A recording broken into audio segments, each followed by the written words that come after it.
yourself.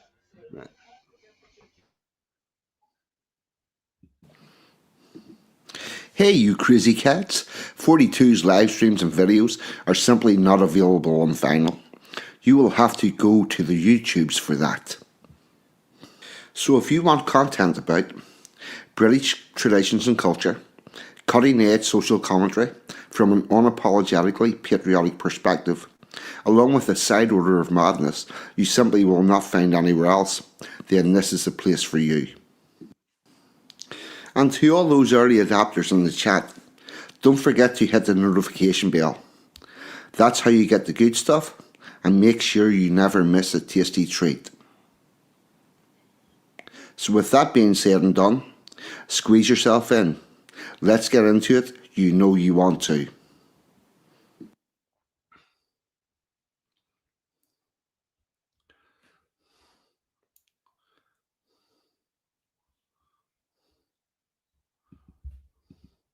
Good afternoon, good morning, good evening. Please delete as applicable because the internet is worldwide.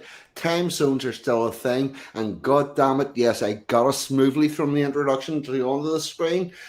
Again, things are looking good. The technology will work. The gods of technology shall indeed smile upon us. And with that bit said, Mr. Pakka, what about you, Sean? Hello, how are you? Not too bad, all things considered. Had a little bit of a week of it. Papa Bear got himself a case of pneumonia, and my dad is 90 or 89, coming 90. He got himself a case of pneumonia. Was in the hospital most of last week. Got out of hospital yesterday. He's well on the way to recovery. He's doing good, but it was a busy old week, trooping back and forward to the hospital. Yeah. My dad has the occasion to fuck himself up and put himself in hospital. It's a right pain in the arse. I tell him so. No, now, see last Saturday, he was fine and fit and well. Or last Friday, he was fine and fit and well. And then he went and got himself a fucking COVID booster shot. And our wonderful National Health Service are saying it was just a coincidence that he got the pneumonia at the same time. Are they? Yeah. They've got the stats to back that up, have they? No, well, it's a bit tricky to prove or disprove that when everybody his age gets the booster. Yes. So, more or less. So, where's your control to? Yeah, but the other issue with it is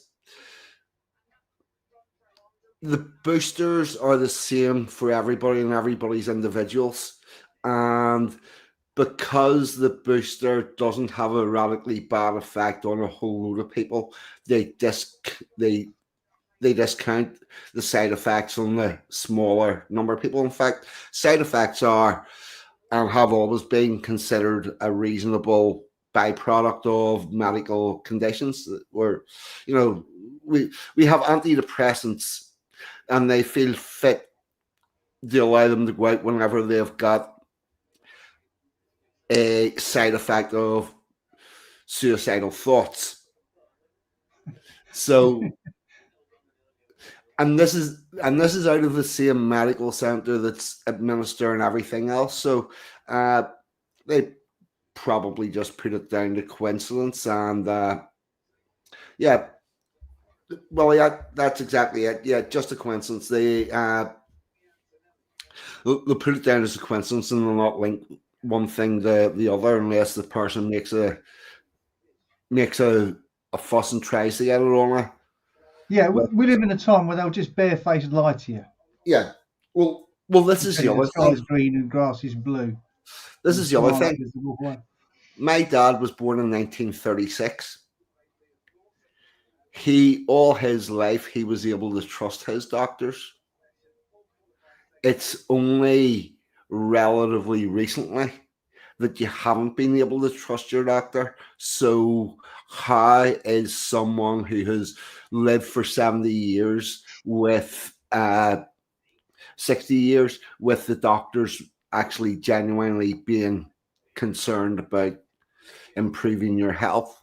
And the other thing is, his local doctors are actually quite good in that on the Tuesday, whenever he was feeling really bad, he was able to phone the doctors and get an appointment that day. And after the doctor's appointment, they said, right, go you up to the hospital and send documentation up. So it's not even like he's in one of these areas where you can't even get to see your GP and you can't see how far the whole thing slipped. So, but we'll see. Uh, there, there'll probably be a lot more of a discussion next year about whether or not he takes it.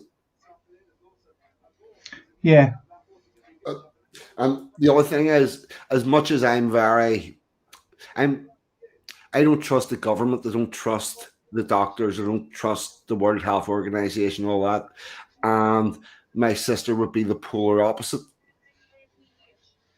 So, she would trust the government. She would trust the doctors. She would trust all of that. So you don't get the same. Oh, by the way, chat, I'm going to say hello to everybody in a minute. I'm just, like, we're all over the place tonight. We'll get it organized. Don't worry. Uh,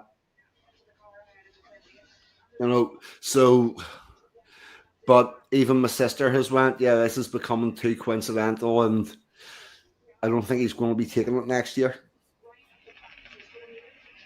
But we shall see. Yeah, they offered it where I worked or where I work, and I just went, no. That was it. Yeah. No one bothered me again. We got asked about if we wanted the flu jab at work. Yeah, well, I did. They offered me the flu jab and all. No. Grief.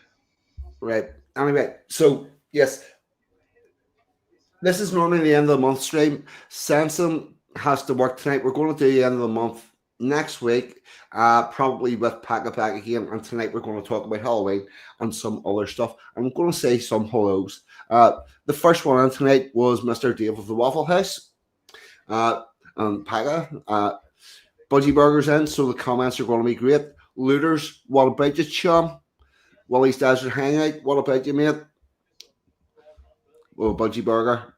Bass is in from Holland, my Dutch friend. What about you? Anglo-Saxon, evening, brother. Really glad to have you here. Special K on Acid. Edmund. He is the geezer in the Pakka suit. It's Pakka. Special. Brad James. What about you, chum? Oh, fuck. Oh.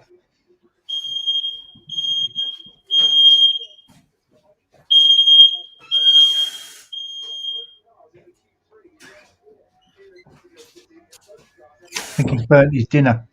No, I've got a fucking dodgy smoke alarm.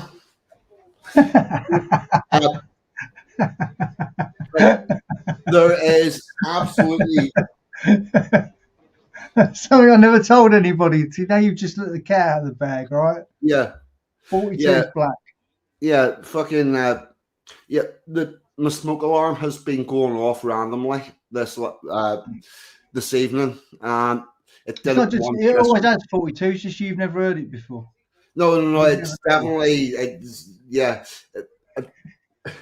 I would hear it most of the time. So it's fucking it's going to drive me nuts. There's Sansom in the chat.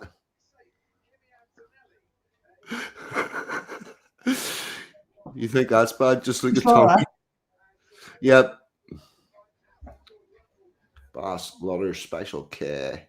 Right.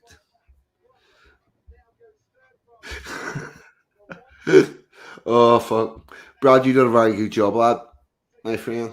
Right. Yeah. So yeah, and I've got a dodgy smoke alarm.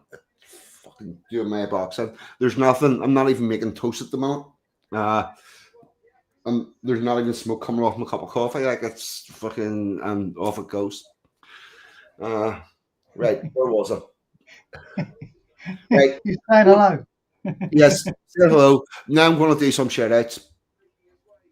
The first one is Robin. Courage is a Cure. She's an Australian girl. She covers the. Yep. Sansom's not in the chat at all. He's actually really busy and being a productive employee. Yeah, we're sorry you can't be here, Sansom. Yeah, but we will look forward to talking to you next week and come up with some really good stories. So Robin, Courage is Cure, a girl from Australia who will keep you up to date on what's going on with the governments worldwide and the tyrannical forms of laws that are being imposed. You'll find her on many different platforms, and she does good work. Yep, not even making toast right now. That's normally way smoke alarms go off. Somebody burns a fucking toast. Right, nah. The other one I want to give a shout out to is Rich RPW Media, who does coverage on everything American. We'll keep you up to date on everything from election frauds to I don't know, whatever. any American news. Rich will have stuff on it. He's got a really good back catalogue also of resources and very good information. So get yourself over the RPW Media. Charlie Rose, what about you? Welcome aboard. And the other one, the only, the Dave Waffle House. Basically, Dave Waffle House goes live every evening from 8:30. It's the pub. You come in, you have a chat with people about random nothing, relax, chill out, and enjoy yourself. That's what it is. Now, like all pubs, we also have a pub game. Our pub game is the Duck Race, which occurs every Friday evening at 9:20. You can indeed win prizes.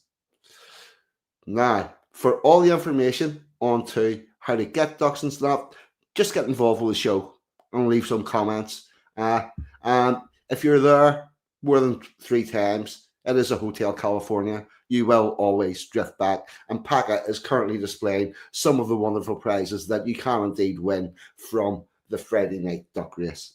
So there you go. I fully endorse that. Who doesn't want one of those? Yeah, get yourselves into the pub.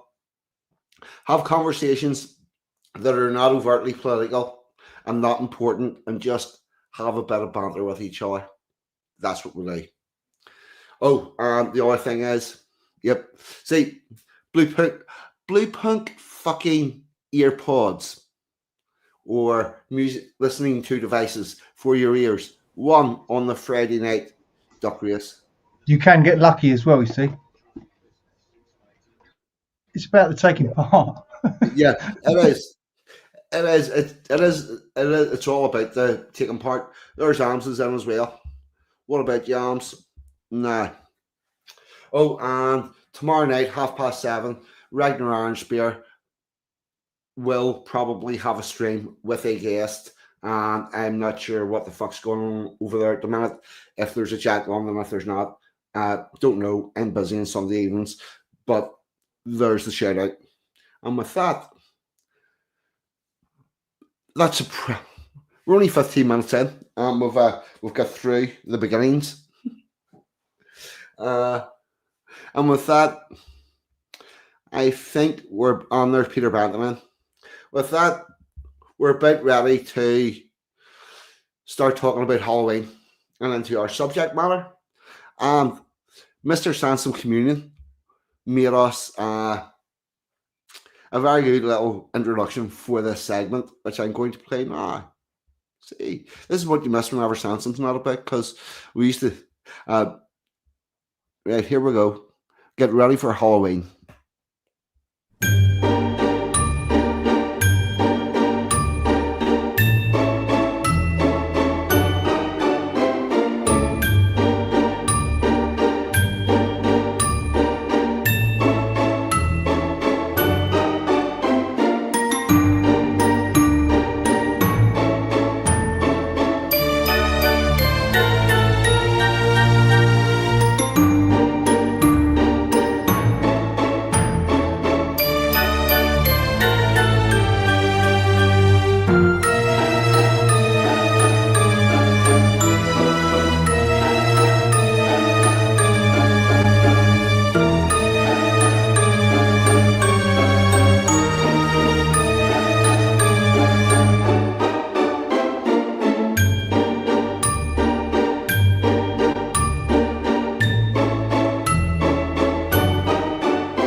There we go. That was fucking amazing. And do you know what's even more amazing? Since I'm only seen the title of the show later on this evening, knocked that together in a very, very short order. Fucking amazing. Halloween is actually very unchristian and very dark in origin, but we will get to exactly how dark it is. This is going to be a good one, and you're going to end up yet again regaled with the oral history as passed down to a native Ulad from centuries ago. So, yeah, not so much pagan, but definitely not Christian. Well, pagan really only refers to any religion that is pre-Christian, and while the Halloween celebrations were sort of religious, they weren't via a organized religion as such. So they are and they aren't pagan. But there you go. Anyway, how I would like to start this discussion is, Mr. Pakka, what was it like for you whenever you were a kid at Halloween? What did you just get up to? Remember when I was about 8, 9, something like that, 10, Yep. going to someone's house and we was ducking for apples and shit like that. Pass the parcel, that kind of crap. The ducking for apples, I remember, because there was Yep. one particularly spitty, snotty girl. Oh, oh, she was leaving floaties. One of them. Yeah. Oh, fuck. Nice. My go now, is it? Thanks. What was your technique for getting the apple? Just shut your eyes, open your mouth, ram your head in, find it, bite it, get your head out. I'll go to the bottom of the bucket. Yep. Okay. Yes, push it right down to the bottom, hold your breath, and so you'd something to press against to get your teeth in. Yeah. Yep. That's exactly how I done it. Yep. That candy and treats, that's a fucking American invention. We will get there. Yeah, we didn't do that when I was a kid. I think there was toffee apples and stuff like that. Did you not go door to door? Not when I was a kid. We used to go door to door with the guy. Right. So we'd already been around and skinned everyone. Right. We was ready to go around and skin everyone. Right. Well, it comes after, doesn't it? This we will go around with the guy. Right. This will explain the difference between Ulster and England, because rightly use Guy Fawkes night, you just make the guy and then you just take the guy door to door and you just collect money. Well, what we did, because obviously by the time I was a kid, we weren't overly celebrating Guy Fawkes night, but there's been some murmurings about bringing back the Guy Fawkes night bonfires, because sometimes we might be able to squeeze in an extra bonfire, because we do bonfires in July and also December. What's your rules on fireworks? Oh, there sort of aren't any anymore. Right. Whenever I was a kid, are they just kind of unenforceable? No, whenever I was a kid, there was no fireworks in this country.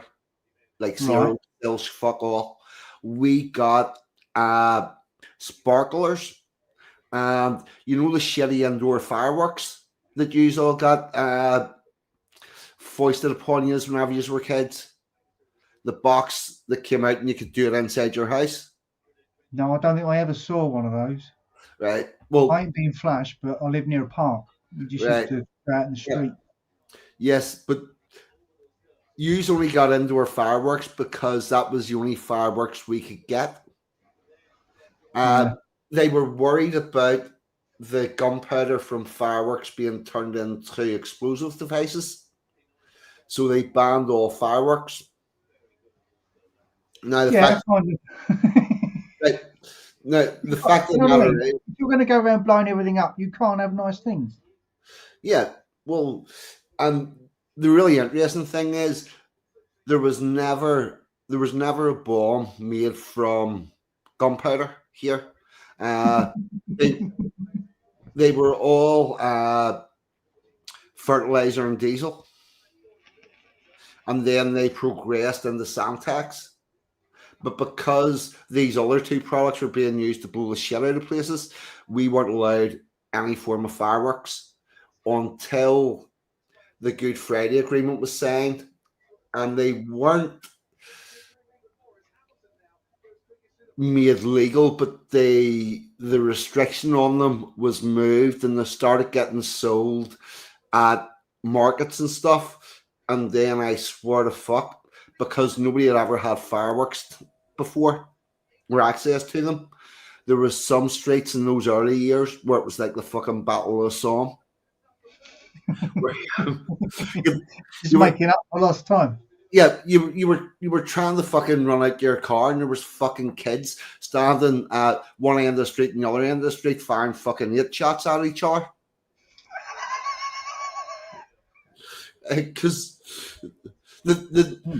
nobody had access to any of this stuff, so it just went fucking nuts. But uh, whenever I was a kid, uh, we did the same going around the doors that you would have done with the guy, only we did it at Halloween. And the the very fucking the way you started off the evening was you'd go to the you gather your friends around and you'd all fucking get there was like about 12 kids in my street that were between like 6 and 10, and we oh, fuck.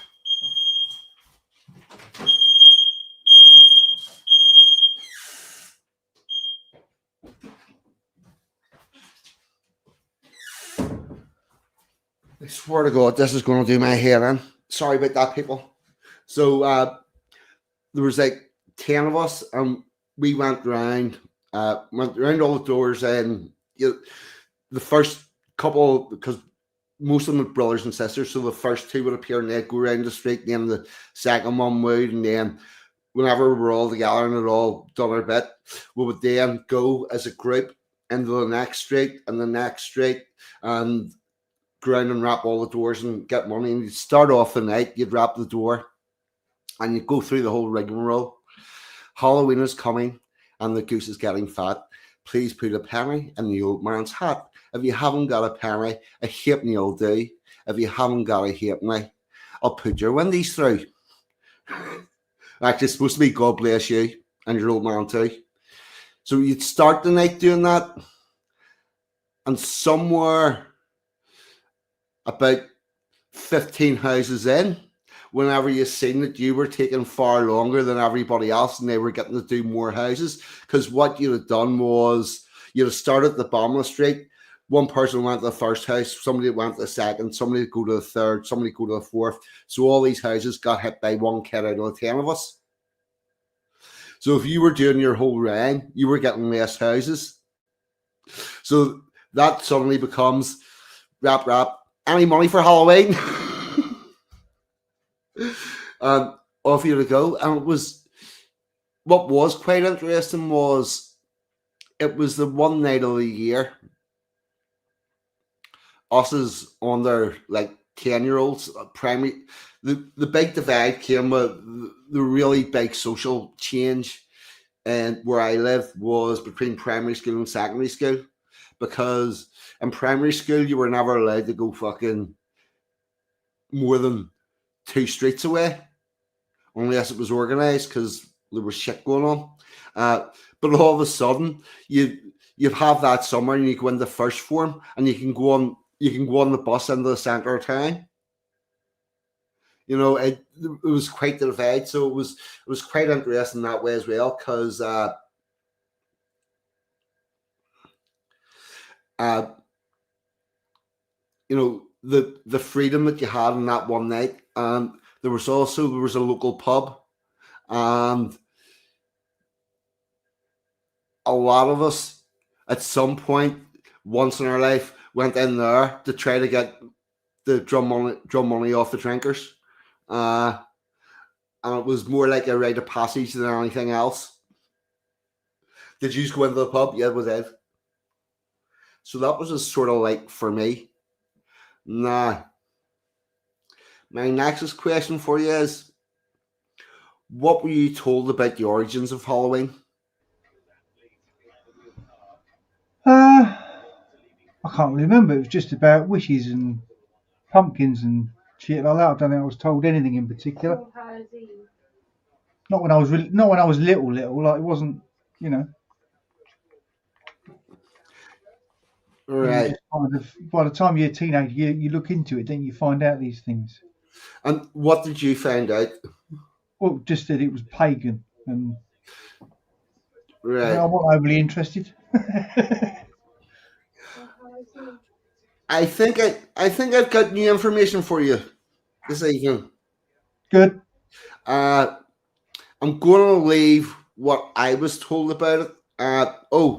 Anybody in the chat, anything to add that what they were told about it? Yep. Yeah, if you There think we you go. can do better than me, Linda Hunter's on it. The veil between the other life is thin. That is very poignant to all of this.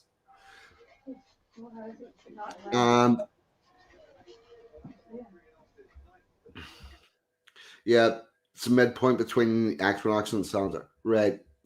What I'm going to do is I'm going to read an article which has some good information on it. I'm going to take that and try to explain how Halloween was actually stolen. The actual ritual and the knowledge of it has been stolen and rebranded and repackaged and all of that stuff. Now, if I can find my fucking link.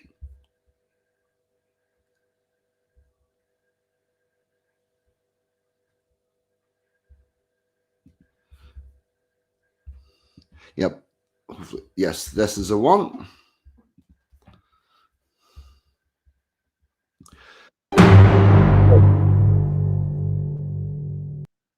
Right. That was not what I was attempting to do.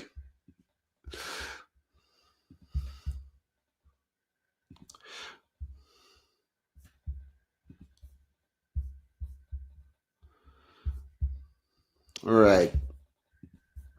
Here we go. Add that to the stage. I've done the same fucking thing, haven't I?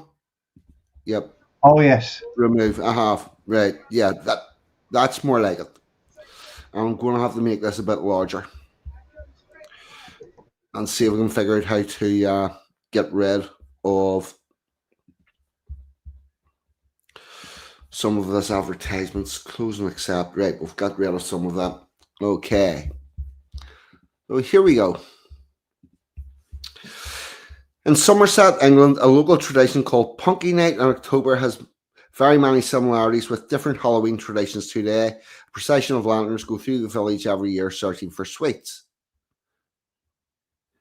All right, hold on 1 second. I'm just going to check that I've got the right fucking...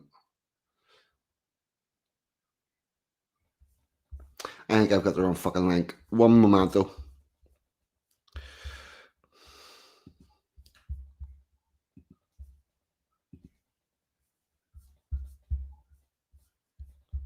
No. I think this is the best one I've got. Right. As Halloween approaches, it's punk, right? Blah, blah, blah, blah. Somerset, England, local tradition, Punky Night October has many similarities with different Halloween traditions. A procession of lanterns going through the village. Their course is it's Punky Night tonight. It's Punky Night tonight. Adam and Eve would not believe it's Punky Night tonight. Do you reckon this Adam and Eve thing might become important later, Mr. Pakka? maybe. Yeah, right. As Halloween approaches with its ghosts, ghouls, and pumpkins, we see in the modern age few are aware of the much older and eerier traditions being celebrated in other places of the world. In the West Country of England, deep in the rural village of Somerset, an old festival takes place. Punky Night. Its name has many speculations to its origin. Some say it is an old name for a lantern or timber, perhaps derived from pumpkin or even the term spunky, used in Scotland and Somerset to mean the ghost of a young child. The festival has been celebrated in various sites, including Castle Norwich, the Blackdown Hills, Long Sutton, Drayton, Somerset, and more commonly at Hilton St George and by the neighbouring village of Lapton. Now, I'm highlighting this most commonly between the village of Hilton St George and the neighbouring village of Lupin. There's clues in this. It seems that the celebration used to move around the calendar a bit more, but now mostly being celebrated the last Thursday in October. But what is this local tradition really, and how is it connected within the Halloween celebration of today? Let us look more. And this is a jack-o'-lantern.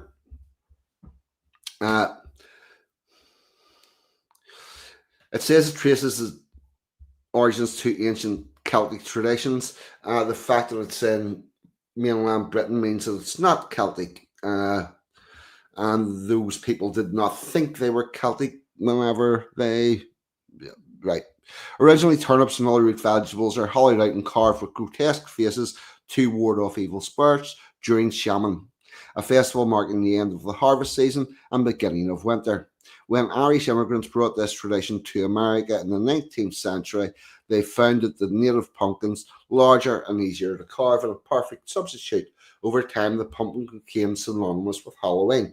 And as someone who grew up at a time whenever we did indeed carve turnips and bent our mother's good spoons in the effort of doing so and got the fuck about with knives to try to carve that fucking rock out of the turnip, I can say pumpkins are so much easier to work with.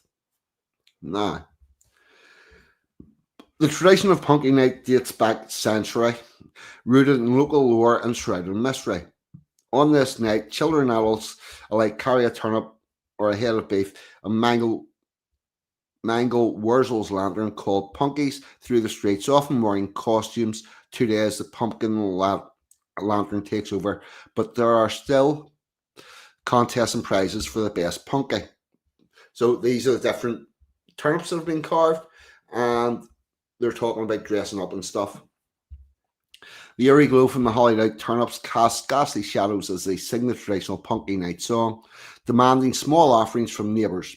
Over the centuries, the tradition of Punky Night has mellowed and become quirky local celebration, with children dressed in costumes going door to door and punky lanterns in hand, reciting their rhyme.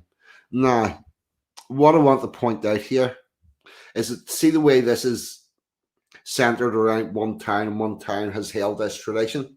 It's exactly the same as what we have done with Guy Fawkes Night, where Lewis was kept as a blueprint that anybody wanting to understand how to do Guy Fawkes Night, go to Lewis, watch that, and replicate it. This is what's been done with this sanitized version of the Halloween thing. Pumpkin Night tonight, give us a candle, give us a light. If you don't, you'll get a fright. This compares and possibly relates to the custom of trick-or-treating known for modern Halloween celebration in the US today. The trick-or-treating actually is more of a Catholic thing, but we'll get there. The sight of the procession was enough to make one's skin crawl, and those turnip-faced ghouls wind their way through the village. So, the history behind Punky Night. But Punky Night is more than just a quaint local celebration. It carries a dark history according to local lore. Some claim that the night is an ancient one, but is it really? The popular legend traces its origins to a group of men from a village of Hinton St George who ventured to a nearby fair in a neighbouring village of Castledar. It is said to have happened at the start of the 1800s. Fuck off.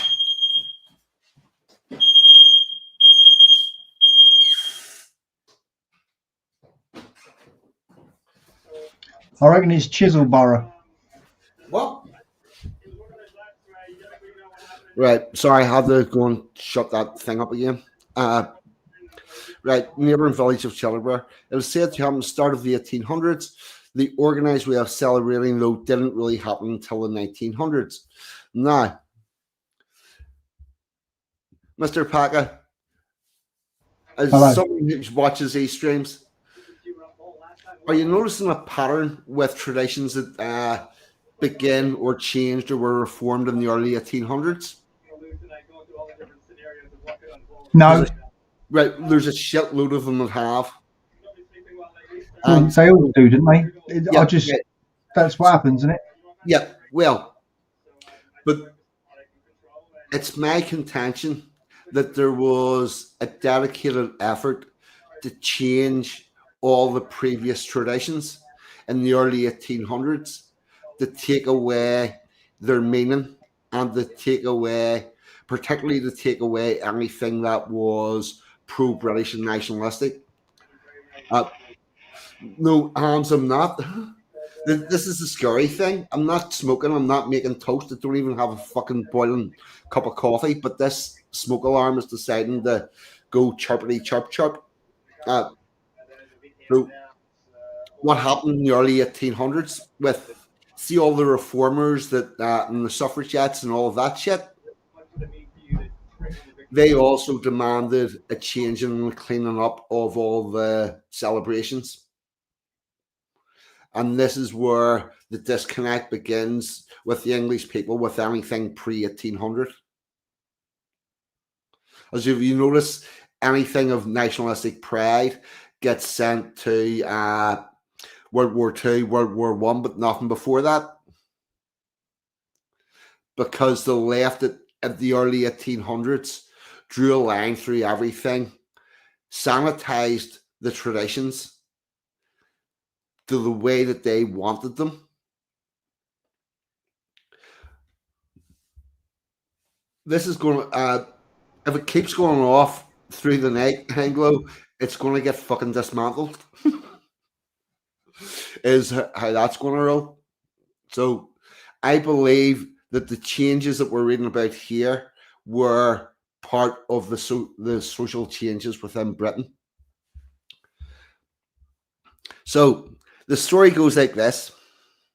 After a night of drinking and revelry, the husbands of the village became lost on their way home, although only a few miles away. The cold October night was dark and treacherous, the countryside devoid of light, and the men without lanterns found themselves wandering aimlessly, unable to get home.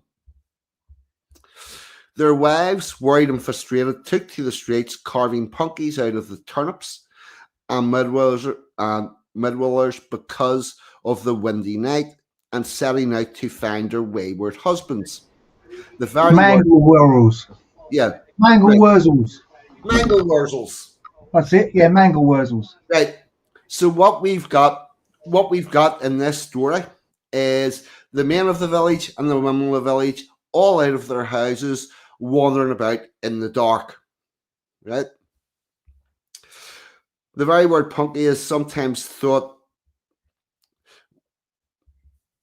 to be an old English word for a lantern. When the men first saw the lanterns, they thought they were will-o'-the-wisps and were scared. Or they realized that was their wives and they were going to get caught doing something, so they ran away. Some also say they go shit. They found us. Yeah, exactly, because they're not supposed to. Some would also say that they thought they were ghoulies, which were restless spirits of children who had died before they were baptized and reportedly fled in terror. It's also said that the flickering lights of these punkies were the only thing that guided the men back home. But some say there's a more sinister side to the tale. So let's see. I've got a question. Right, go for it. You said that carving a punky was actually quite a laborious task. Oh, it is. They thought they'd sit around and do that before they went out and look for their husbands? Yeah. Okay. Like carving.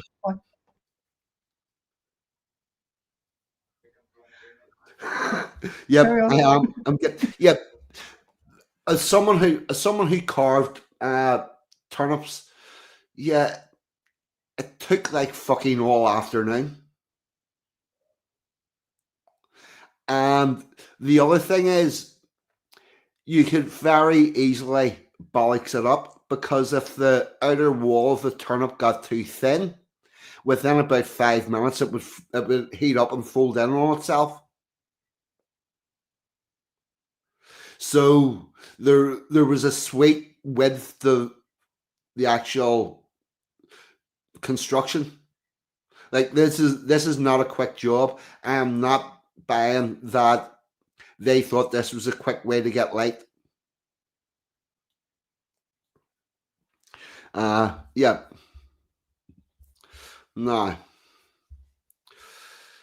The custom may have been seen in the last century, but the mango wurzel was introduced to England in the late 18th century. But it seems that the concept of Punky Night has existed long before the story of the Wayward Man. According to older whispered versions of the legend, Punky Night marks a time when Linda Hunter had this, the veil between the living and the dead thins, and these lost souls who have wandered too far from the world of the living come back to find their way home to the local continuation of the shaman celebrations.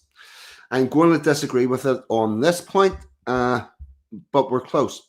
There are similar Irish celebrations called Pakka Night and Pakka, meaning fairies or spirits, with a similar tradition, so possibly this tradition comes from some old Celtic folklore.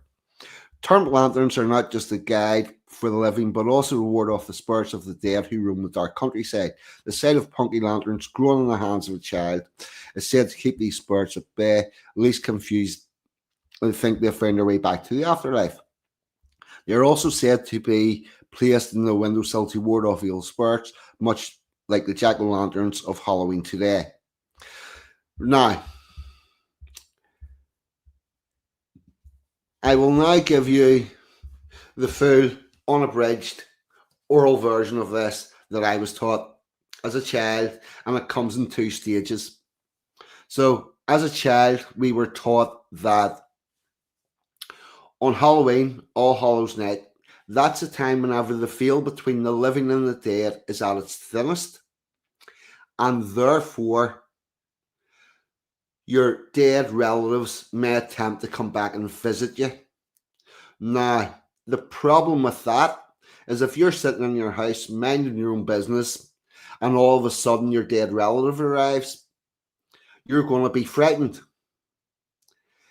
And that fear is going to offend your dead ancestor because they came to have a look at you and not to scare you. It was their intention was not to do any harm. So you're at risk just by sitting in your own house of offending your ancestors, and nobody wants to do that. Okay? With me so far? With you, gotcha. Yep. Right, okay. So the solution to this was to dress up in disguise and wander the streets, because the ancestor's going to go to your house. Best not be there. But if there's a lot of people walking about, your ancestors may then decide to go and walk the same place that's populated, so also go undisguised. Okay? And this is how I was taught it up until I was about 10. And this is the way it was taught to me by my mother and father, who was taught by their mother and father. This goes back as the passed down in oral history. Now, what you begin to find out as you get a little bit older and you're allowed to be told more. So the men would wander off a lot further than the women. In fact, the men would take themselves right outside the village. And remember, everybody's in disguise. And you've got a village In one place, you've got a village in another. They're all these men are out. They're in the dark. They're the fields. Then nobody's quite sure what's going on. And wouldn't you know it, the men from Village A.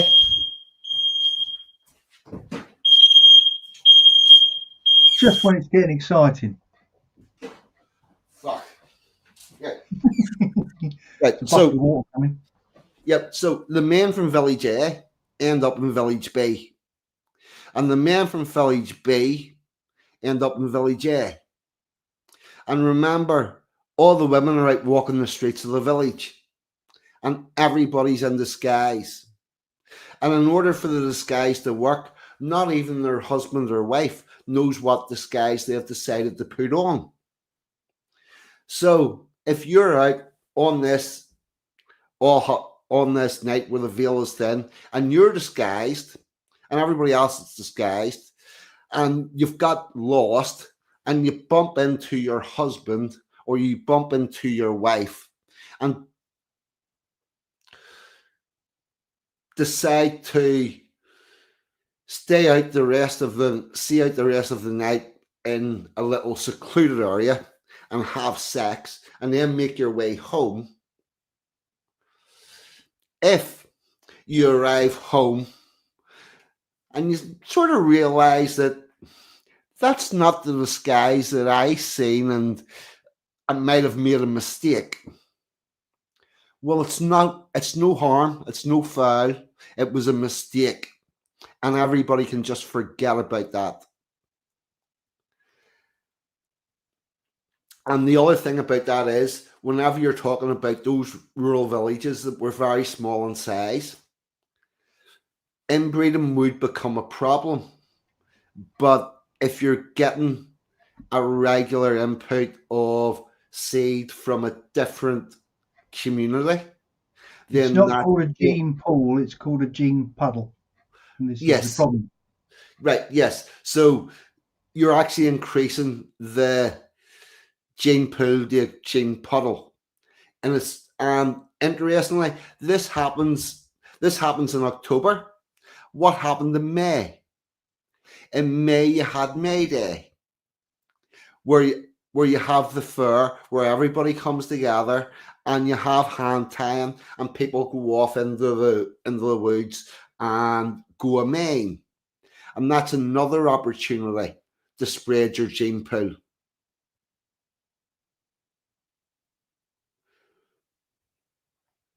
And so we've went from that form of a Halloween, where you could go out and explore all sorts of stuff under the guise of a festival. Well, see, if you're here's the interesting thing. Not everyone is going to be willing to be unfaithful, but all the ones that are willing have got their perfect opportunity, and they've planned this out for a while. You know what I mean? And the people that do want to be unfaithful, they don't need to get involved in it. But the people that do and want the wee excuse, well, there you go. And we went from that to where we currently have Halloween nights in pubs and stuff, and fancy dress competitions. And if you've seen any video footage of any British English city on Halloween night, and you see everybody out dressed up, isn't it not fucking amazing how many of the women choose to dress up as a slut?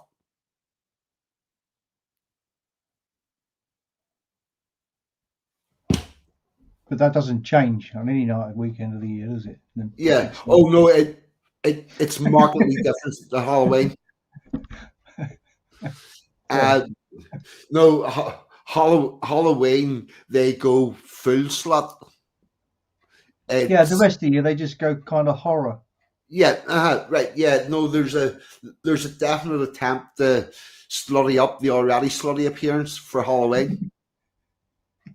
Yeah, I prefer that though. Yeah, but they walk around, and it's not like they walk around with, like all conservative the rest of the year. Yeah, but do you get my point? Yeah, It's the same. It's the same type of. It's the same set of behaviors that has transponded somewhere or other.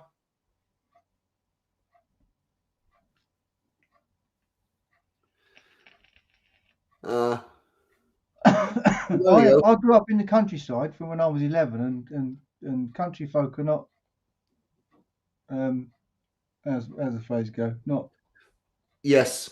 slow in coming forward. Mm. You grew up in a place where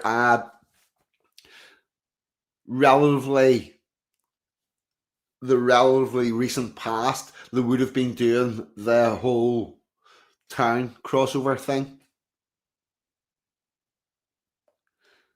You know, if you lived in a small country village, they would have been doing that. I lived in a place that up until the Dutch came and drained it was a series of small islands. Right. So that is Halloween covered. And with that, I think we'll have a musical interlude. And oh, I found another good song. Ha. Right. Where are we? I found another Cromwell song. And we're going to give that away. Whenever I get rid of these advertisements, skip.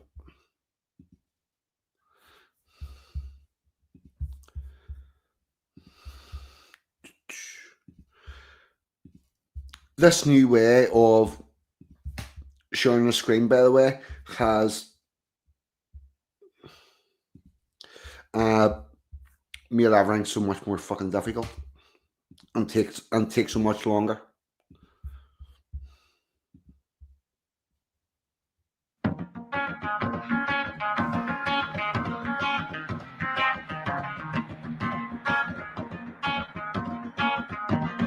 Cold winter's morn in 1641, I love the hour was taken by O'Connor, taken on the file at the point of rebel gun, and drowned it in the murky river bottom. Hundreds more were taken at this date, but sure the grind are buried in the sun. O'Neill's false promises ensure the same fate. I curse this papist army to a man. Then one day horizon I did see 100 of our ships all coming to my land. And all peace dead, protector of the realm. And he smiled and placed the sword. Was not the Puritans? Off we marched in Canada to Austin's guarded town. Together we stormed it with Cromwell at the helm. He screamed, "You watchers, remember 49, and Cromwell, protector of the realm." And now I go with flowers to see my lovely Anne. I go and tell her that her death was not in vain. I tell my children about the Lord Protector and how he saved our people from the same. Written in his hand some pretty kings and queens, Elizabeth the First, and Alfred comes to mind. But the Lord Protector emulates them all. Oliver the top one you will find. Cromwell, the greatest British king, strong in his beliefs, he never let us down. He fought for his people and he rid us of O'Neill, as we took our due revenge for Portadown. Cromwell, the greatest British king, strong in his beliefs, he never let us down. He fought for his people and he rid us of O'Neill, as we took our due revenge for Portadown.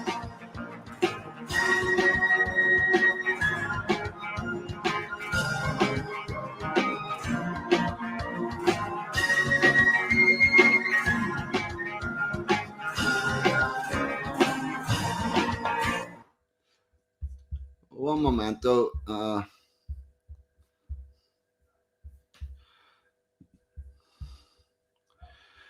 Bum, bum, bum, bum, bum. Right, I'm going to address a couple of things here. Yeah, he was a king killer, but the king that he killed was a really fucking bad one. Who was bypassing Parliament, collecting taxes he wasn't supposed to collect, and was allowing a band of fucking pirates to live in the Bristol Channel. So yeah, that king needed killed. Mr. Pakka, have you any idea about the context of that? No, Right. That is the beginning of the English Civil War, by the way, which started in Ireland. I'm going to read. Fuck off. maybe you'd like to take this opportunity to hit the like button. Oh, Or, yes. if you don't want to do that, consider why you're still here. Yeah. Yes, we all said, Mr. Pakka, while I was doing that. The Portadown Massacre took place in November 1641, Portadown, County Antrim. During the Irish Rebellion of 1641, the Irish Catholic rebels, likely under the command of Tull McCann, it actually wasn't him, it was O'Cool, killed, it was closer to 250 Ulster Protestants by forcing them off a bridge and into the River Bann and shooting those who tried to swim to safety. The Protestant settlers were being marched east from a prison camp in Loughgall. This was one of the massacres. I have to fucking correct this. During the rebellion and one of the bloodiest during the Irish Confederate Wars. The Portadown Massacre and others like it terrified Protestants in Ireland and Great Britain. And one of the large reasons why Cromwell and why the English Civil War kicked off when it did in 1642 was they had seen what the other side was doing in Ireland, which was the mass slaughter of their opponents.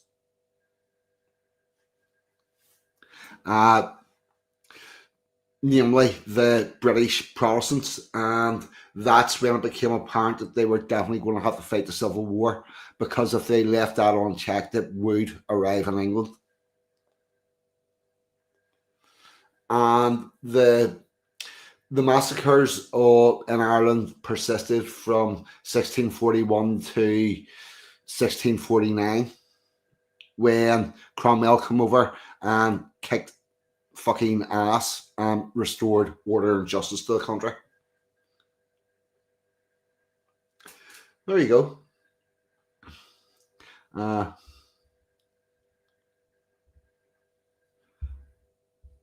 One second, I'm just checking through these comments. I think Anglo summed it up. He just put Cromwell didn't fuck about. I think Yeah, this is exactly it. He really did not fuck about. If you got yourself in a bit of bother with Oliver and his army, you had a problem. And the song's right. He believed what he believed, and he was wholehearted.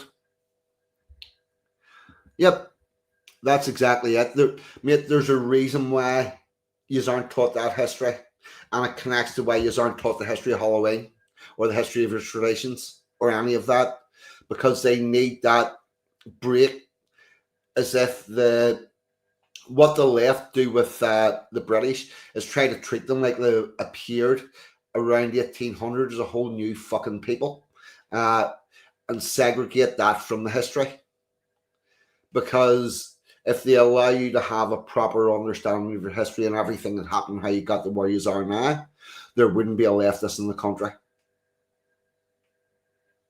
I swear to fuck, the wrath that will come upon these leftists whenever the majority of the people figure out what's been visited upon them is going to be epic. And I swear to fuck, I really, really, really, Saxons 42 here. I have nothing to do with the deception visited upon you. Please leave me and mine the fuck out of it. We're just trying to point it out, and because that's really going to be bad. That is really going to be bad. And what you're seeing at the minute is only the beginning. You're currently about, I don't know, 1968 Northern Ireland, just before it all kicked off, is round about where you're sitting. It's all ready to go bang. And with that, I know what we want to go to next, because this will actually tie in. Right.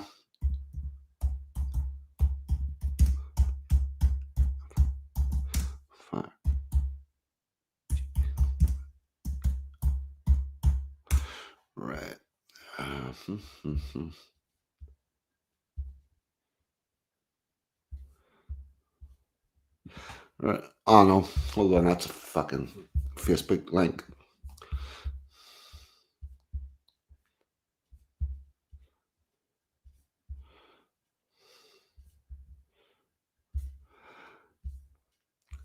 Where the fuck did that story go? 1 second. This is beginning to do my boxing.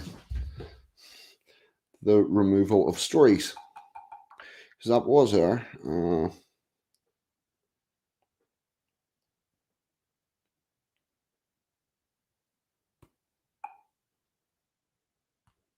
BBC.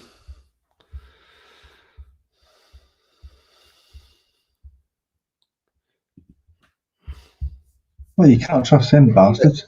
Oh, right.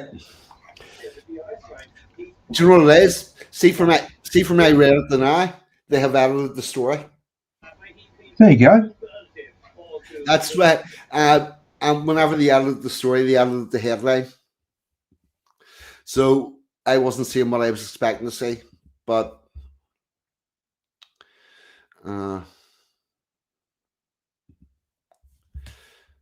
yep. Here we go. So this is out of Liverpool. Footage shows huge bonfires lit amid safety concerns. 2 bonfires have been lit early after a dispute over the size of the annual bonfire night events in Merseyside. Organised said the Woodchurch and Leicester Park fires were set alight without official permission.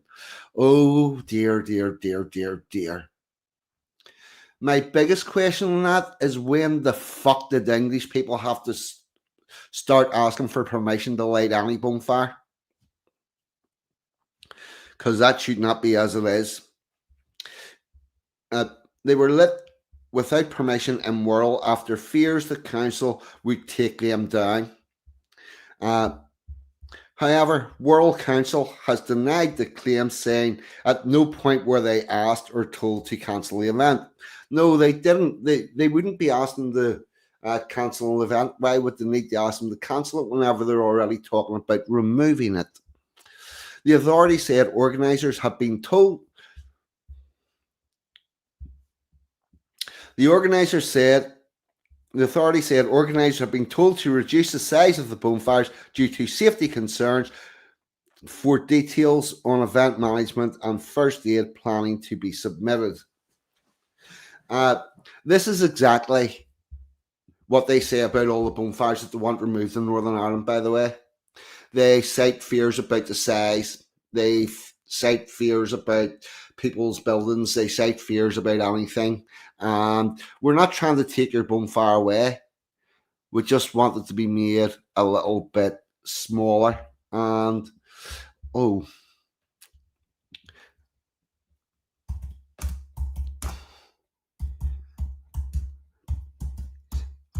beacon.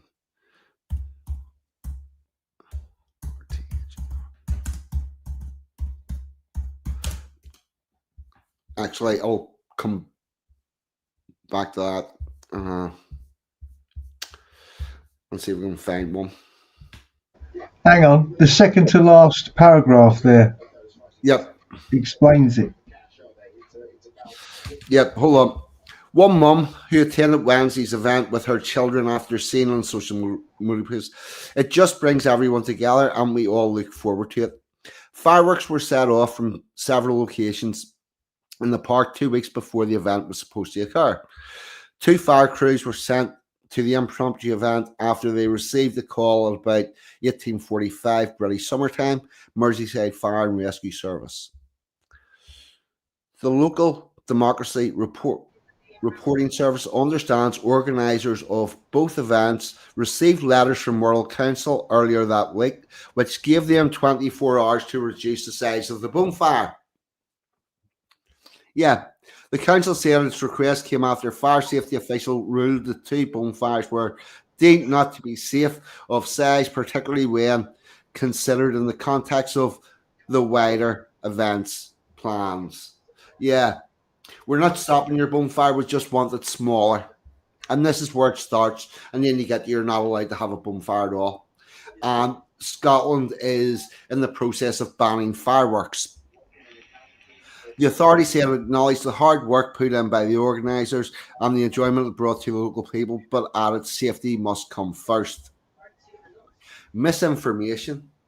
A council letter from 21st October warned organisers that the event did not meet safety requirements. It would have no option but to consider taking appropriate action to ensure the safety of the public. In other words, to remove fucking most of the fire. That could include removing some or all of the materials left at the park and potential court action to prevent any further trespass on the council's land. It said, local council Liz Gray, there has never been any intention in the council to stop it. There's been misunderstanding, misinformation saying the council wanted to stop it. This is all exactly what we hear every year in Northern Ireland about our bonfires. Our main concern has just been to make sure nobody is hurt, and as long as nobody is hurt, let's support community bonfires. We need to go back to being an annual community-led event that everyone can enjoy. See, if it's community-led, maybe the councils get the fuck out of the road and let the people do it themselves. Yeah. Earlier this year, councils approved a new policy on regulating councillors approved a new policy on regulating community-led bonfires across the world due to reports of areas competing over the size of bonfires. Bonfire events are due to take place at later dates in Leinster, fuck's sake.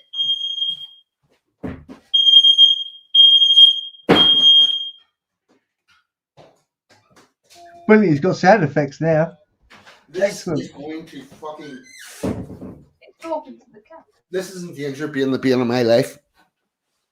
I think there might be an emergency call to the housing people. Yeah. So approved a new policy and bonfire nights will take place. Now, see, whenever they talk about they just need to remove some materials and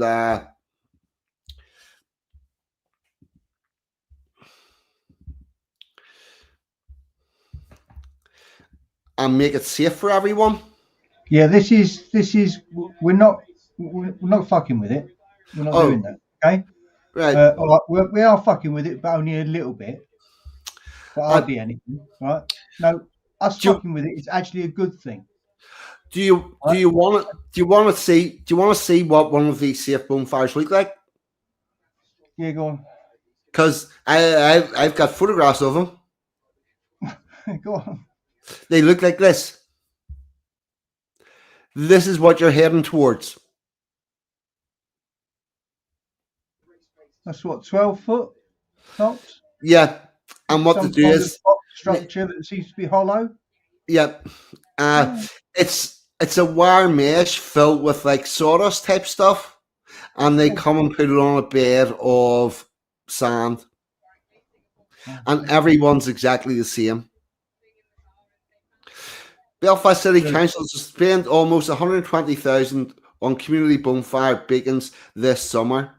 Details have emerged from the City Hall that show exactly 124,000 from the council's beacon programme, which will go up in smoke this summer. And these are what the beacons look like. And they get 124,000. Well, what you have to realise is whenever they put in the beacon, they're also going to put in some form of entertainment. Like they'll they'll put a grant in for bouncy castles or a funfair ride or something like that, because they've taken away the whole spectacle, so they need to give the people something back to replace what they've taken it.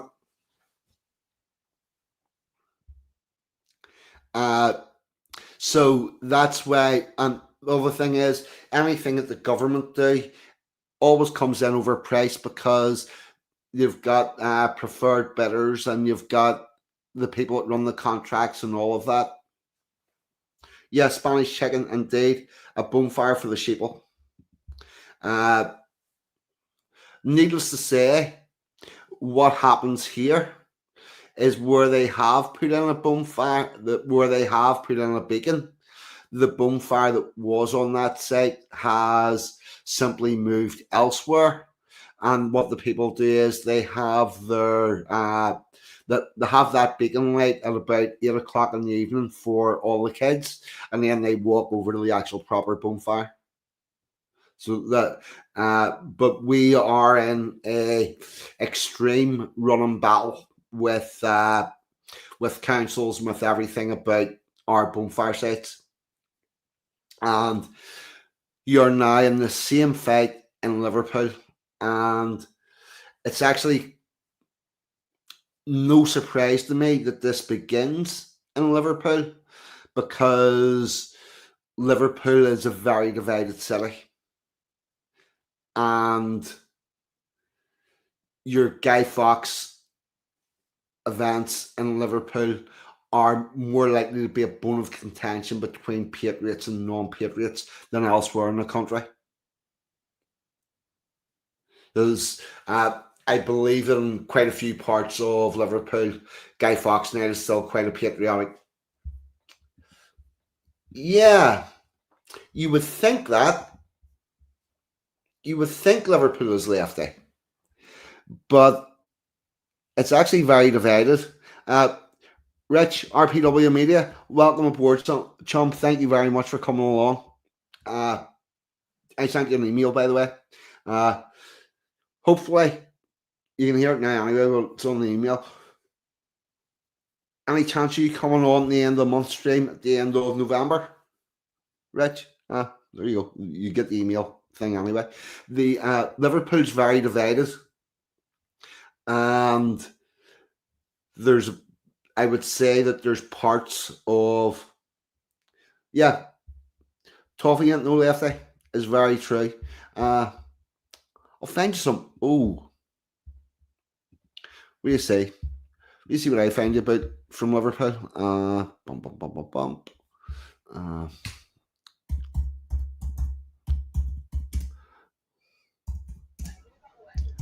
It looked like someone had burnt a Wendy house down, didn't it? Oh, yeah, that's exactly what they look like.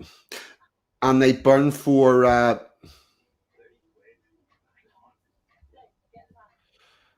very short period of time. Yeah. One momento, I get the these advert. I'm about to do something quite interesting from Liverpool.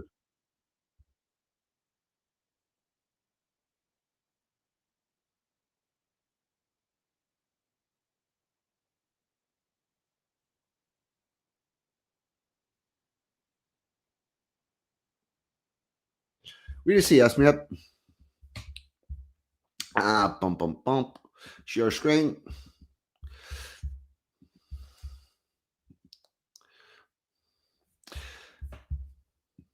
This is Liverpool.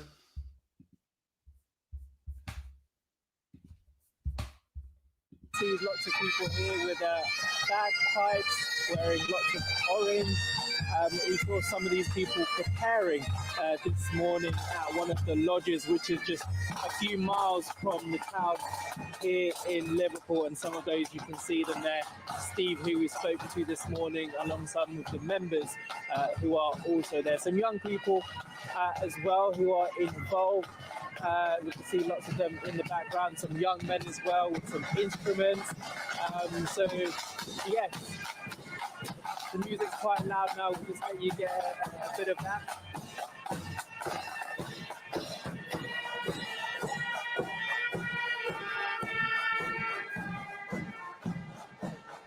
So as you can see, lots of young people, some wearing purple, orange. Yeah, that, my friend, is Liverpool. It is not the lefty Chevy it's made out to be. And I would say there's a reason why they're going after bonfires there, because they're probably a little too British for the council. And interestingly, the world would be quite the right winger side part of Liverpool. And that's where they've went after the bonfires. You know, it's well, I'll tell you one thing. See, whenever people in Belfast were getting burnt out of their houses, Protestants in Belfast were getting burnt out of their houses, it was Liverpool they went to. One would have assumed it would have been Glasgow, but the Orange Order in Liverpool were the people that organised getting them put up and somewhere to live, and a lot of them stayed there.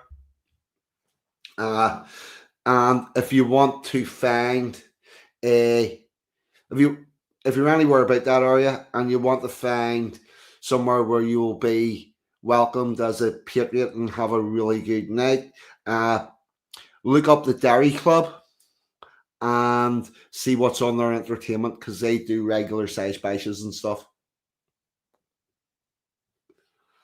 So there's that.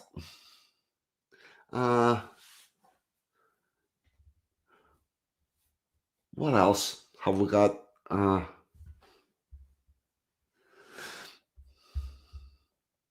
Sorry, I'm just checking through the chat. Don't worry about it, Rich. It was only a since you said you were coming in the chat anyway. I sent that off because it said to Rich, if he fuck off.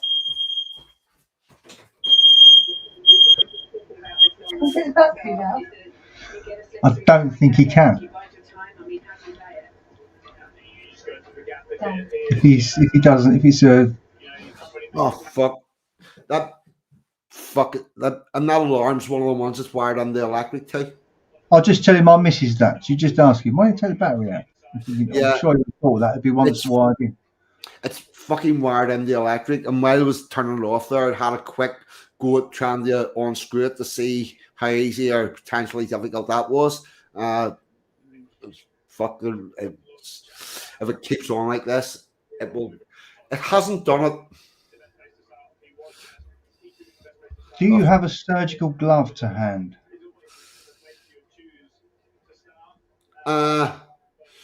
No, but I have everything else I need to make a muffler for that. A marigold or something? Yeah. Oh fuck! I have plenty of socks and insulating tape. What, knock it off the ceiling with a bucket of water? Oh, you mean right?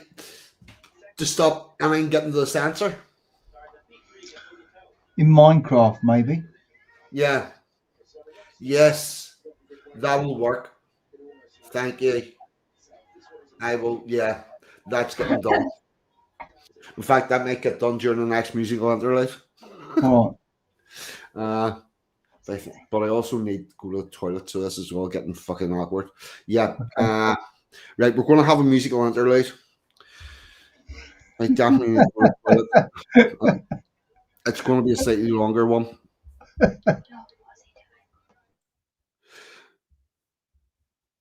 Yeah. Saidenberg go cheap. Fucking right. What are we going to have? I think we're going to have harmony, melody, and rhyme. Yep, we are. There is definitely no battery in it, is there? No, it gets wired to electric. Okay. Yeah. Someone just put in the chat. Just check that it's not doing it because there is a battery in it. We're just clearing out with everybody. There's no battery. Yeah, no battery. There's no battery involved. It's fucking. I'm in a council house, and the councillor mandated to put an electrically wired smoke detector into every unit.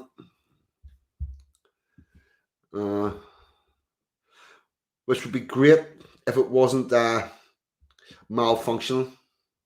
Well, anyway, here's harmony, melody, and rhyme, and I shall be back momentarily.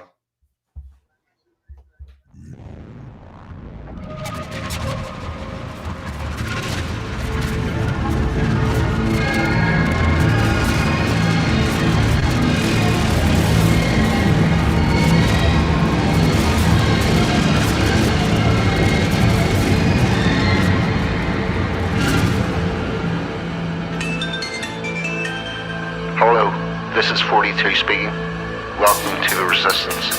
You are not alone, and we shall walk this journey together. What about you, chum? If one brings a guitar and one brings a voice, then they stand together and make their own choice. Let us gather together those that can perform, and from the scarred timbers build our own platform. From that grand house they tried to burn down, there's gold in the ashes if you look around. Let us gather together those that can perform, then from those scarred timbers build our own platform. Build our own platform. We will sing words of wisdom. We will sing for all harmony, melody, and rhyme.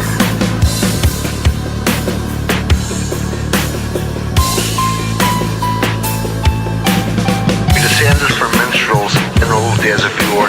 We will create a culture as we did once before, forced to stand by as our country was sold. Did you really think we'd leave that story untold? So one brings a guitar and one brings a voice, then they stand together and make their own choice. They have seen the future, the way forward is clear. Among us still stands a modern day Shakespeare. They have seen the future, the way forward is clear.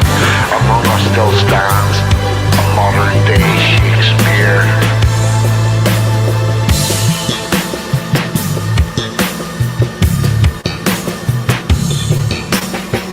Stand by as our country was sold.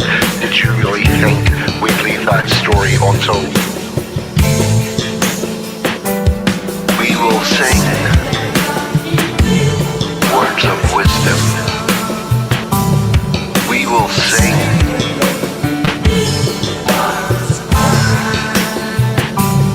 we will sing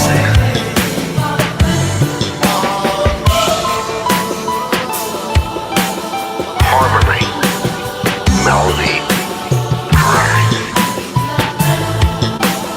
Harmony, melody, and rhyme.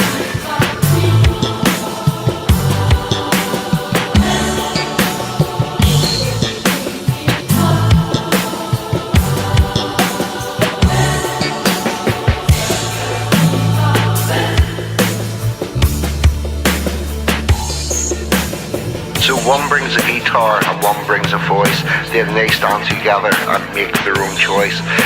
I have seen the future, the way forward is clear. Among us still stands a modern day Shakespeare.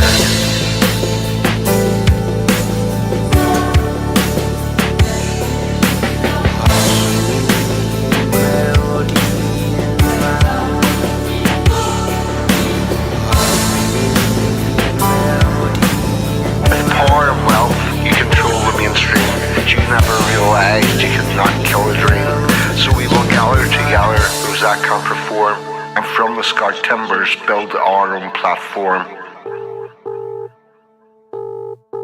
You're talking to 42. What about you, chum? If one brings a guitar and one brings a voice, then they stand together and make their own choice.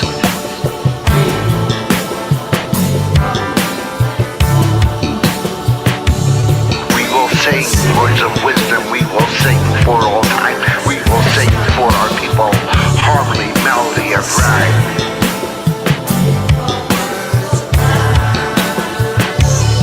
We will sing words of wisdom, we will sing for all time. We will sing for our people with the ancient trilogy of harmony, melody,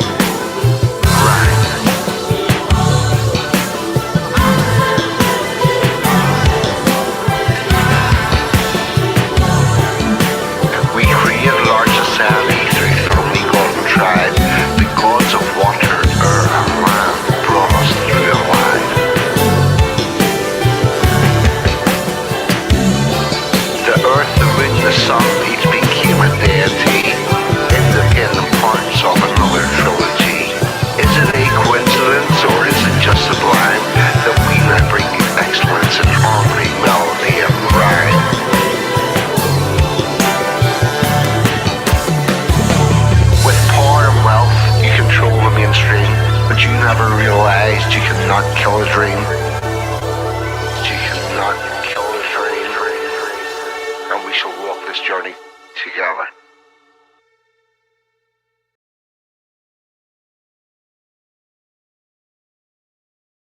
Fuck, I was muted. Here we go.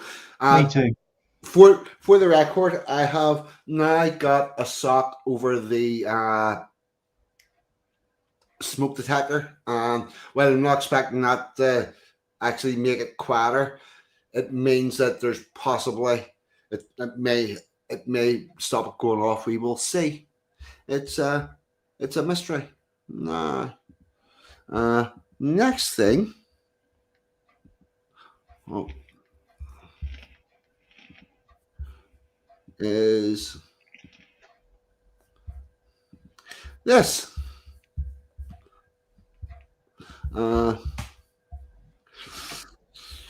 Here we go. And for Mr. Pakka and for everybody in the chat, does that make any sense to you? Any idea what it's about? Nope. No? Anybody in the chat?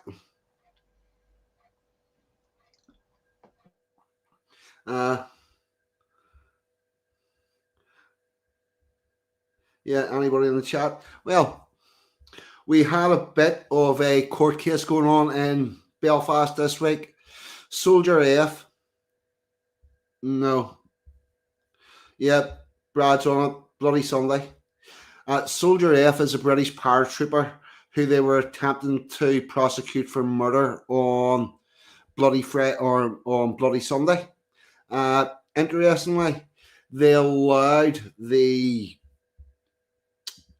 a bunch of hearsay evidence into a British paratrooper. They had no actual evidence that he was the person that killed anybody, but they decided to try and prosecute him anyway because we've been trying to prosecute these people ever since it fucking happened. Also, we've had multiple inquiries where they took down everything that the British soldiers did at the day because that was all recorded, and they took no account whatsoever of what the IRA did on that day and who opened fire first, because it was, in all probability, Martin McGuinness with a Tommy gun that first opened fire on Bloody Sunday. But whenever they went to all the inquiries,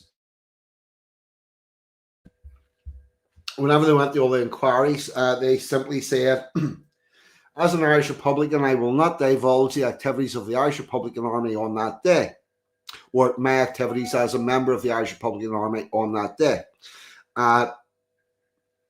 So we never actually had a fair inquiry into it. And all the IRA members are running about with fucking pardons, which was part of the peace deal that they never told us about. But they were attempting to prosecute Soldier F, but he has thankfully been found not guilty. It was looking for quite a while like it was going to be a kangaroo court and he was going to be convicted of it. Yeah, oh fuck. It's sort of a song by U2. That Bloody Sunday song means absolutely fuck off. I actually did a read through of it and there's nothing in it that really makes any sense or anything profound on it. And your man fucking Bono is, in my considered opinion, a fucking wanker. So there's that. And in other news that we really don't get, check out this madness. This is coming from the Irish News. And it's quite telling that it's coming from the Irish News because none of our local papers are covering this whatsoever. So, warning, someone will be killed after young people involved in interface violence. And this is Townsend Street, where there is sporadic fighting, so young people block a road and cars damaged. So, concerns have been expressed that someone will be killed after young people were involved in sporadic fighting in the Belfast interface. Scores of young people were in the area around the interface gate at Townsend Street between the Shankill Road and the divisory of West Belfast on Tuesday evening when trouble erupted. And on Monday and Saturday, on Sunday and Saturday and Friday, and every day. This has been going on for about 2 fucking weeks. Pretty much every night. Local sources have told the Irish News that large numbers of young people from both sides were involved in hand-to-hand fighting, with the road blocked and items thrown at cars and property and even into the nearby Westlink. One of the sources said police took an hour to arrive amid claims that they had no resources. A video of the trouble was subsequently circulated on social media. And so basically what's happening is in the West Belfast end of the Shankill Road, the Catholics keep coming and making incursions into the Protestant part and damaging stuff, and the local Protestants go and eject them. And that's been going on pretty much every week, every night for the last 2 weeks.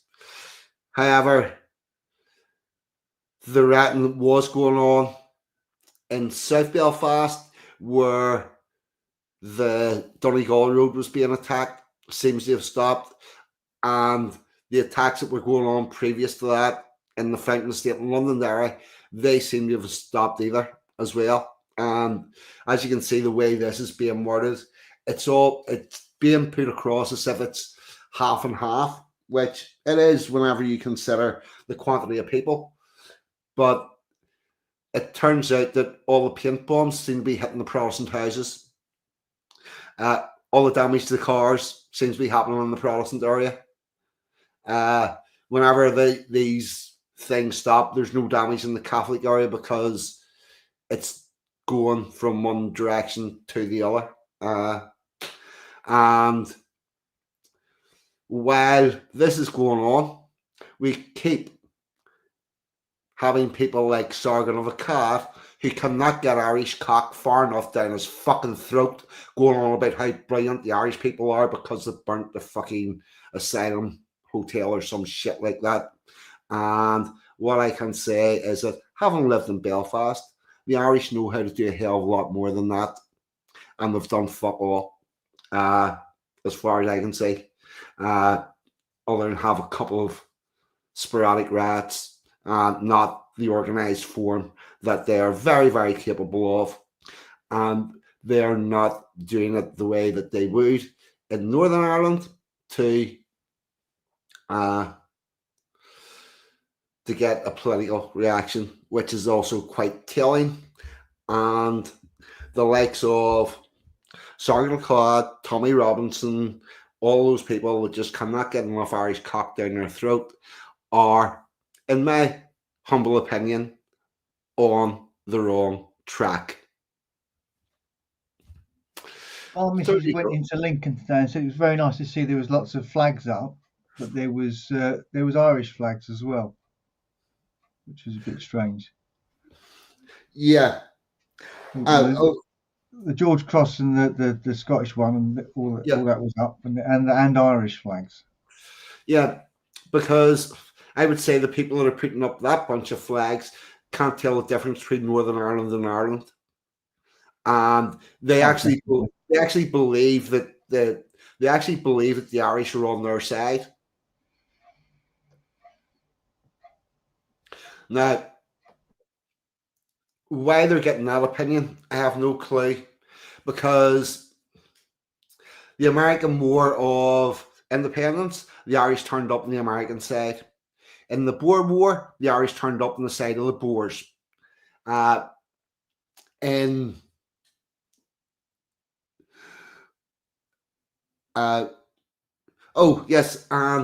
the Irish tried to invade Canada after the American War of Independence to try to spread that into Canada as well.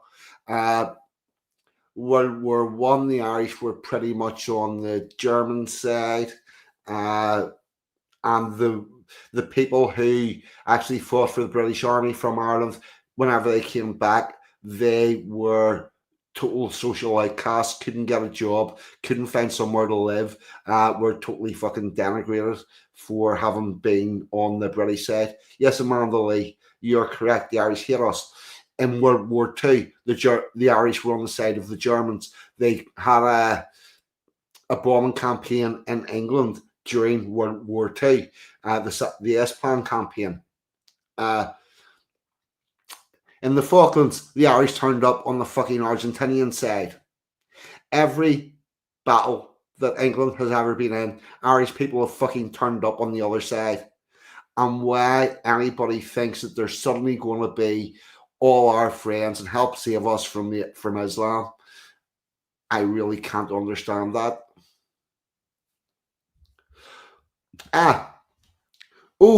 Anglo, really interesting story.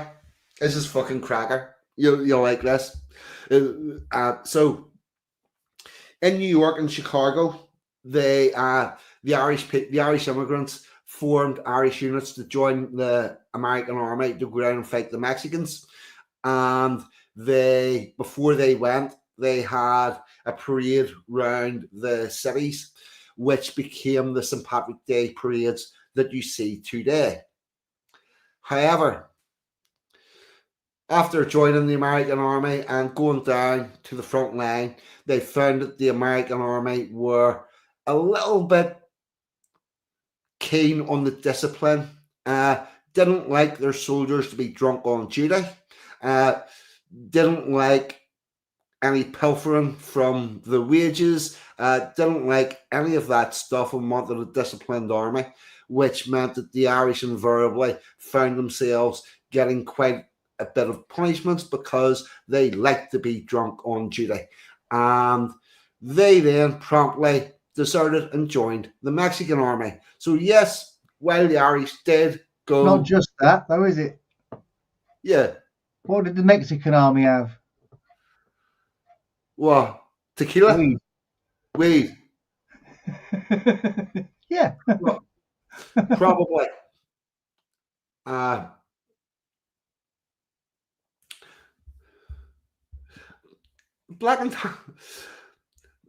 Black and Tans were quite a weird bunch. For those that don't know, the Black and Tans were a mixture between the police and the army, which is why they had like the police with the black uniform and the army with the tan uniform. They were something in between. Very fond of beating the shit out of people. They were really good at imposing order, put down rats and stuff. They were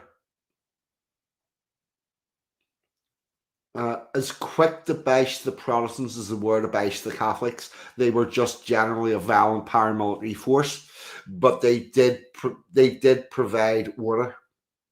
And generally speaking, the other thing is, it doesn't take you long to learn which parts of a riot is bad to be at. So the majority of the people that ever got bashed by the Black and Tans did so because they put themselves in a place where it was inevitably going to happen.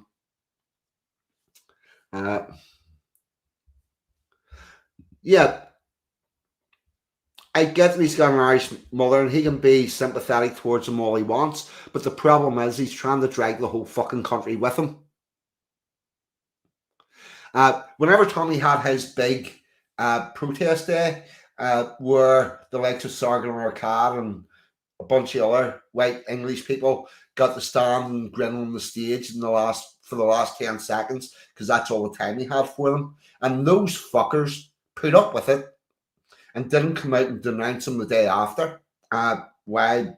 They must have no personal standards.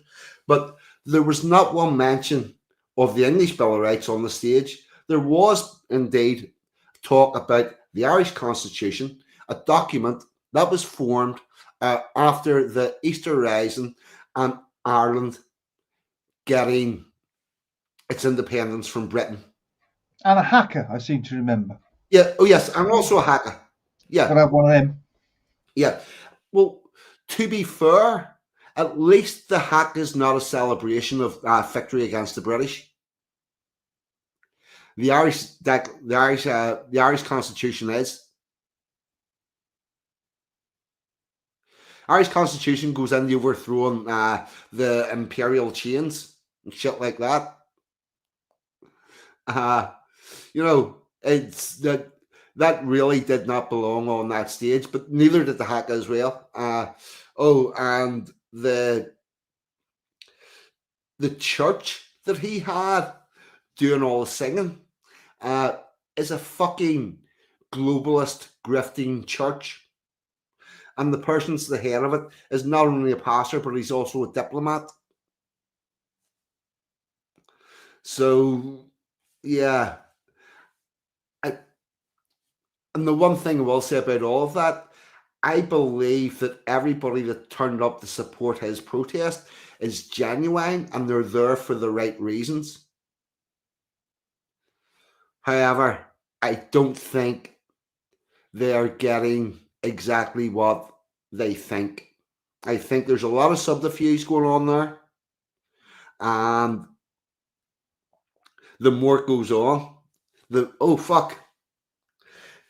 find it very interesting that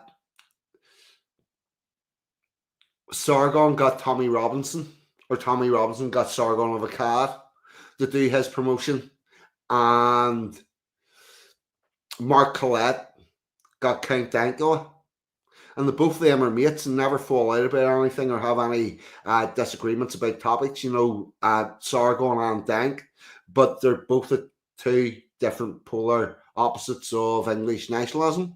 Like, how the fuck?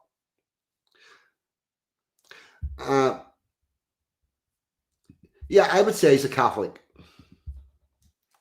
I know Dankle is a Catholic. I knew Dankle was a Catholic from pretty much the very start, because you only need to listen to the wanker talking.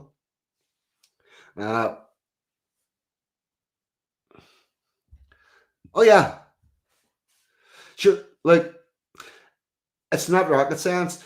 Whenever Patriotic Alternative had their big party thing that the press managed to infiltrate, Dankle was doing the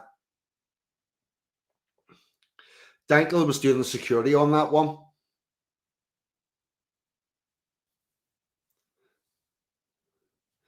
So it's it's like Mark Collette got Dankler to do his publicity, and Tommy Robinson got Sargon of Akkad. But Dankula and Sargon of Akkad agree on absolutely everything.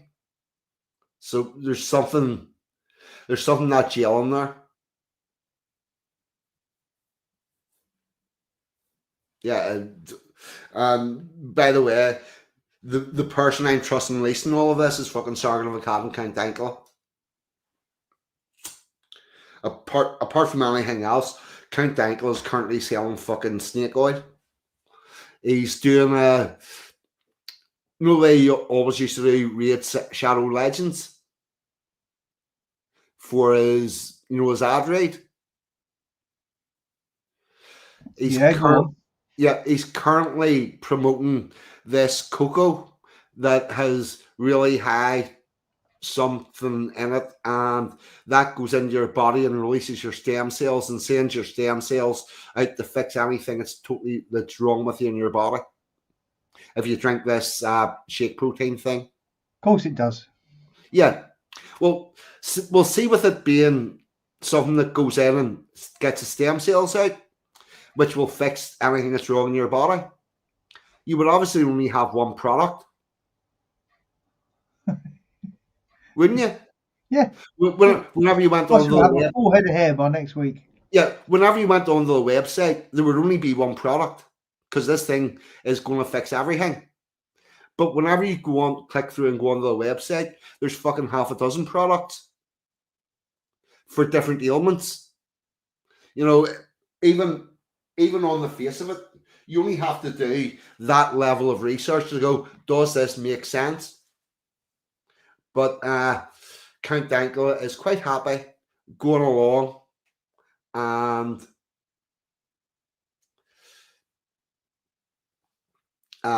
promoting that, which it's fucking snake oil.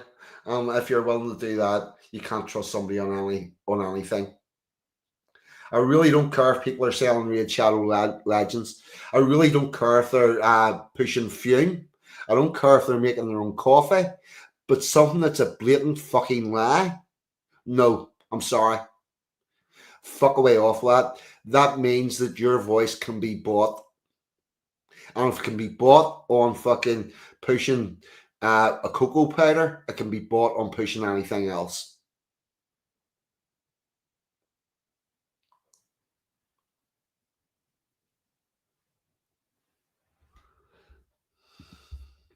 Sargon and Dank have more to lose than Colette. Robinson was between a rock and a hard place. Like, they're all fucking trapped into where they're going. I don't know what any one of those people would do if they stopped doing what they're doing. I don't know how they would make a living. I also, and by the way, I'm not really wanting, I don't like drama. I don't normally talk about people, but it seems to have just fucking happened tonight. So there you go. The people that went to the London March were 100% genuine, and we do have that level of support for a nationalist England and a patriotic England. But whenever you look at how that London March was run with, we want to give you a quick look at the people doing the haka, at this group, at the other group, at a European group.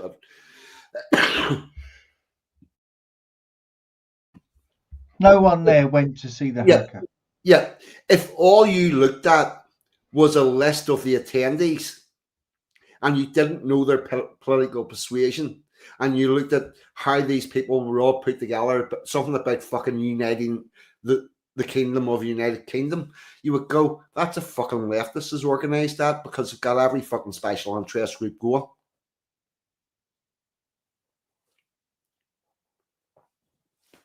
You know, it's the fact that he got as far as wheeling out Sargon of Akkad and 4 other white Englishmen for 5 seconds at the end to stand on the stage and grin.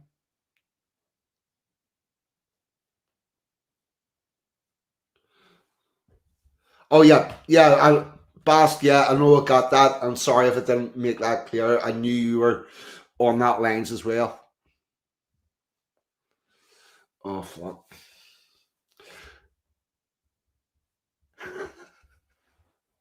Oh fuck. Billy Bragg with the whack. Yeah. That's what you know, it's not good. But anyway, we're coming up in 2 hours.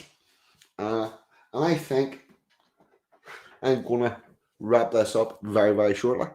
Mr. Pakka. Hello, sorry, repeat that. You're muted.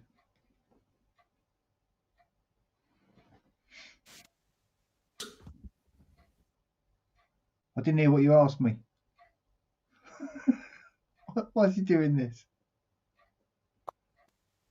Hello? It's itself.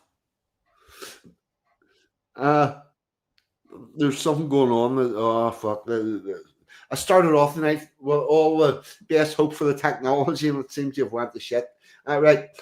Have we anything else that we need to talk about?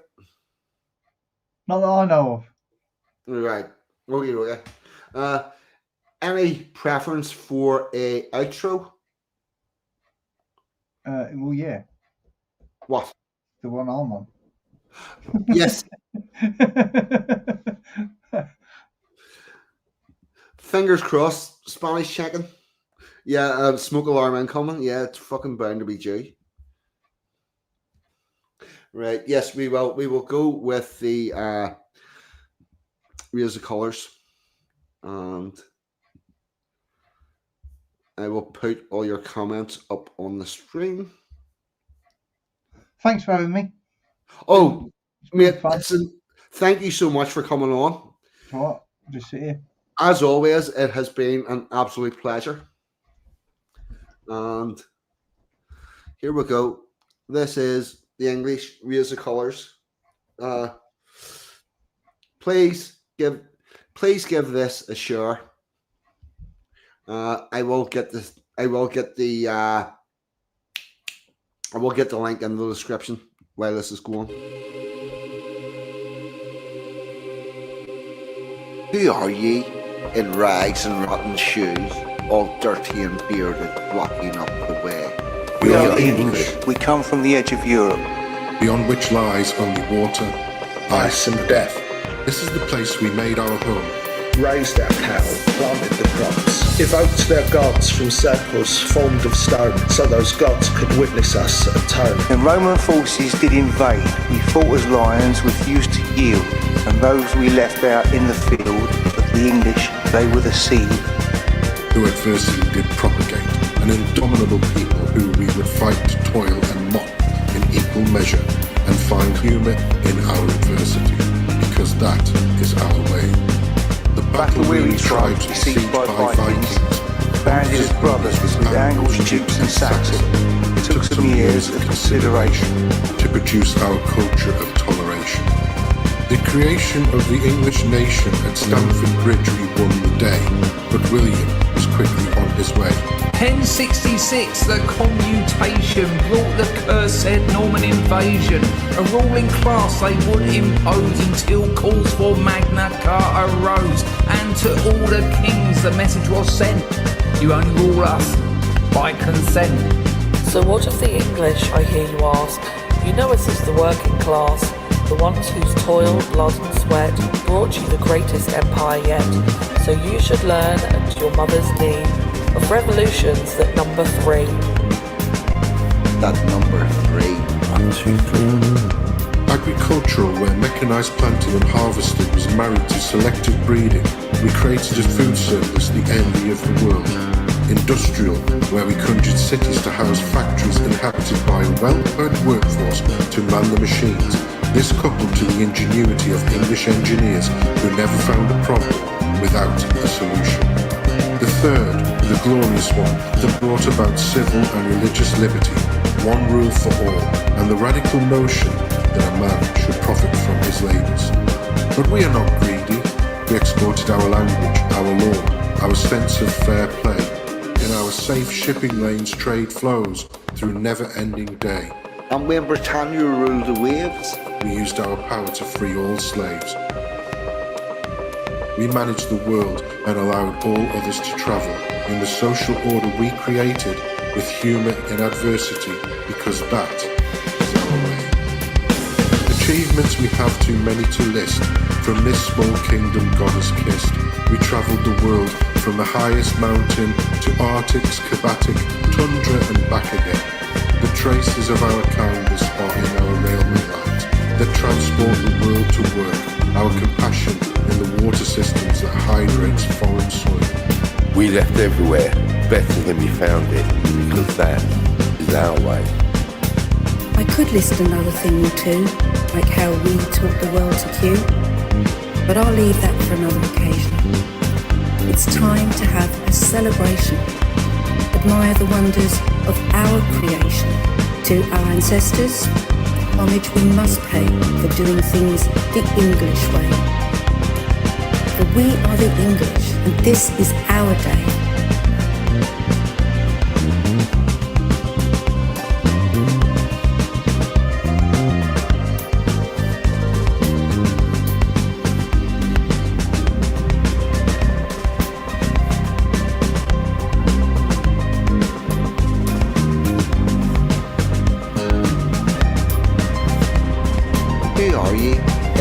And rotten shoes, all dirty and bearded, blocking up the way. We are the pilgrims, master. We shall go always that little bit further, It may be beyond that last blue mountain barred with snow, across that angry or glimmering sea. We are the English. Every Englishman's house is his castle. So hoist your colours on the ramparts for England Day. Then down after St George's Day.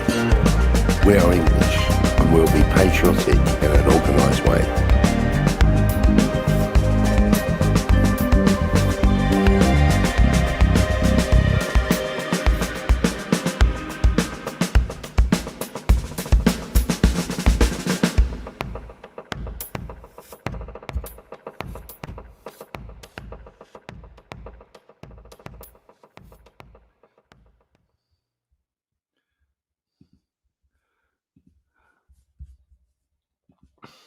Okay, everybody, there is the link again for the English. Please go along, subscribe to England Day, and share that link out.